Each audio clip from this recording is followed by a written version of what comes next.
চাঁদপুরে চোখের পলকে মোটরসাইকেল চুরি, রায়পুরে ধরা 2 দুর্ধর্ষ চোর। স্টেডিয়াম রোডের হঠাৎ নিখোঁজ বাইক, অবশেষে পুলিশের জালে 2 চোর। আবুলের দোকান ভবনের নিচে দাঁড়ানো ঝকঝকে ইয়ামাহা এফজেড ভার্সন 2 মোটরসাইকেলটা চোখের পলকে উধাও। মুহূর্তেই কেবল হাওয়ার মতো ছুটে যায় চোরচক্র।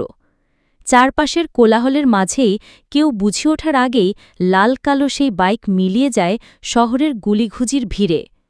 সিসি ক্যামেরার ফুটেজে ধরা পড়ে সেই দৃশ্য, এক ঝলকেই বোঝা যায় তারা পেশাদার।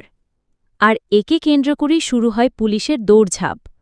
মোটরসাইকেলের মালিক সাকিব দৌড়ে গিয়ে মামলা করেন চাঁদপুর মডেল থানায়। তদন্তভার হাতে নেন এসআই স্বপন মন্দি ও সেকেন্ড অফিসার ফেরদৌস।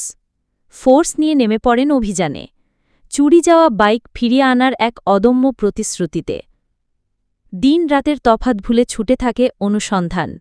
শেষ পর্যন্ত রায়পুরের সেনাবাহিনীর সহায়তায় ধরা পড়ে চুরির আসল নাটকীয় পরিণতি।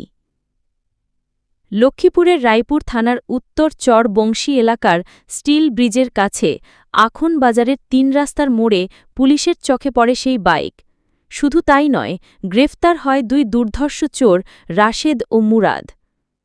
পুলিশ জানায়, রায়পুরের এই চোরচক্র চাঁদপুরে এসে বাইক চুরি করে নিয়ে যায়, আবার চাঁদপুরের চোররা গিয়ে রায়পুর ও লক্ষ্মীপুরে একই কাজ করে।